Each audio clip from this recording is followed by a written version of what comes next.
নেপালের প্রতিষ্ঠিত বহু পুরনো পোর্ট খাওয়া লড়াই সংগ্রাম করা একাধিক রাজনৈতিক দল রয়েছে, অথচ মাত্র ৩ বছরের একটি নবীন রাজনৈতিক দল রাষ্ট্রীয় স্বতন্ত্র পার্টি আরএসপি নির্বাচনে সবকটি দলকে ধরাশায়ী করেছে। অথচ ২০২২ সালের সর্বশেষ নির্বাচনে দলটির অবস্থান ছিল চতুর্থ।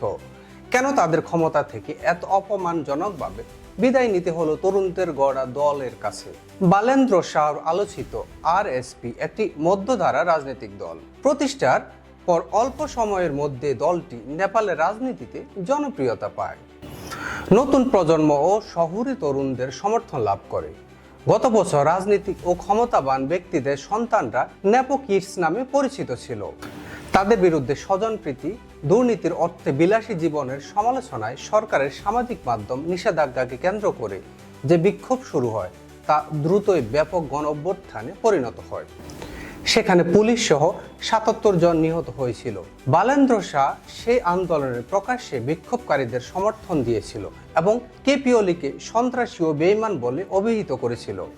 সেই সময় তরুণদের মধ্যে তার জনপ্রিয়তা আরও বেড়ে যায়। পর্যবেক্ষকদের মতে কাঠমান্ডুর দুর্নীতিমুক্ত মেয়র বালেন শাহর জনপ্রিয়তার সঙ্গে তাদের এমন বক্তব্য নির্বাচনে তাদের বিপুল বিজয় এনে দিয়েছে। নির্বাচনের ফলাফল বিস্মিতের মধ্যে রয়েছে রাষ্ট্রবিজ্ঞানের অধ্যাপক লোকরাজ বড়াল। তিনি দ্য পোস্টকে বলেন, এই নির্বাচনের ফলাফল অপ্রত্যাশিত ও নজিরবিহীন। বড়ালের মতে নির্বাচনী ফলাফল যেন এক সুনামির মতো।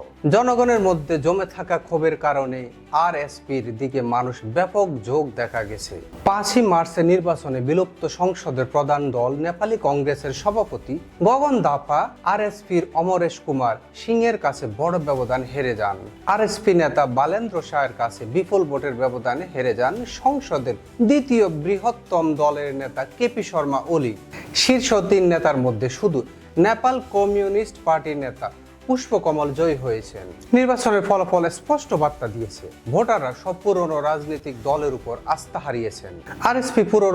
আরএসপি পুরনো রাজনৈতিক দলগুলোর মতো কোনো সুনির্দিষ্ট কর্মসূচি ও আদর্শ নিয়ে হাজির না হলেও মানুষ চেয়েছে তাদের জীবনের ইতিবাচক পরিবর্তন। সেই আকাঙ্ক্ষাতেই জনগণ তাদের ভোট দিয়েছে। দলটির বিজয়ের কারণ হিসাবে বলা হচ্ছে দুর্নীতির বিরুদ্ধে তাদের অবস্থান, বালেন্দ্রর তরুণ প্রজন্মের নতুন রাজনীতির প্রতীক হয়ে ওঠা, প্রচলিত রাজনৈতিক দল ধারার প্রতি হতাশা ও অনাস্থা, সাধারণ মানুষের দৈনন্দিন সমস্যা, নাগরিক অধিকার ও শহর উন্নয়নের অঙ্গীকার এবং ব্যতিক্রমী প্রচারণা ও দুঃশাসন বিরোধী ভূমিকা। এবারের সাধারণ নির্বাচনে মোট ৬৭টি রাজনৈতিক দল অংশ নেয়, কিন্তু সংসদের প্রতিনিধিত্ব করার সুযোগ পেয়েছে মাত্র ৬০টি দল।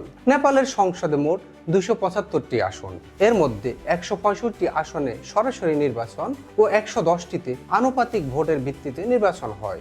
নির্বাচনের সর্বশেষ ফলাফল সংখ্যানুপাতিক সহ রাষ্ট্রীয় স্বাধীনতা পার্টি ১২৫টি আসন, নেপালি কংগ্রেস ১৫টি, Communist Party of Nepal ML ১২টি, নেপাল কমিউনিস্ট পার্টি ১৩টি ও শ্রম সংস্কৃতি পার্টি ৬টি। অন্যান্য দল পেয়েছে ২টি আসন। নেপালের জনসংখ্যা মোট ৩ কোটি এর মতো। এর মধ্যে ভোটার ছিলেন প্রায় ২.৫ কোটি। সরকার গঠনের জন্য প্রয়োজন হয় ১৩৮টি আসন। এক্ষেত্রে আরএসপিকে কোনো দলের সমর্থন নিয়ে সরকার গঠন করতে হবে। তবে আরএসপির এই কোয়ালিশন সরকারকে অতীতের সরকারের চেয়ে অধিক স্থিতিশীল সরকার হিসেবে বিবেচনা করা হবে, যা নেপালের রাজনীতিকে অনেকটা স্থিতিশীল করবে বলে মনে করা হয়। বিগত ৩৫ বছরে নেপালে ৩২ বার ও গত ১৭ বছরে ১৩ বার সরকারের পরিবর্তন হয়েছে, যার দায় পুরনো এই দলগুলোর। নেপালের মতো বাংলাদেশও ২০২৪ সালে গণঅভ্যুত্থানের মাধ্যমে অন্তর্বর্তী সরকার প্রতিষ্ঠিত হয়। অভ্যুত্থানে নেতৃত্ব দানকারী ছাত্ররা জাতীয় নাগরিক পার্টি এনসিপি নামে নতুন দলও গঠন করলো, কিন্তু তারা এখানে বিকল্প হয়ে উঠতে ও জনগণের আস্থা অর্জন করতে পারেনি। তারা এখানে ইসলামপন্থী দলগুলোর সঙ্গে জোট করে মাত্র ৬টি আসন পেয়েছে। অন্তর্বর্তী সরকারের পৃষ্ঠপোষকতার কারণে দলটির প্রশাসনিক অনেক সুবিধা পেলেও সুবিধা করতে পারেনি। মূলত অভ্যুত্থান পরবর্তী তারা নিজেদের একটা বিতর্কিত করে ফেলেছে, তারা গ্রহণযোগ্যতা পায়নি। মূলত অভ্যুত্থান পরবর্তী তারা নিজেদের এতটা বিতর্কিত করে ফেলেছে যে তারা গ্রহণযোগ্যতা পায়নি।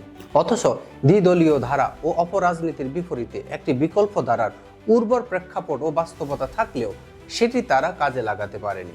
বরং ছাত্রদের মধ্যে যে ঐক্য ও সংহতি ছিল সেটিও স্বার্থ ও ক্ষমতার দ্বন্দ্বে বহু বিভক্তি ও সম্ভাবনাহীন হয়ে পড়ে।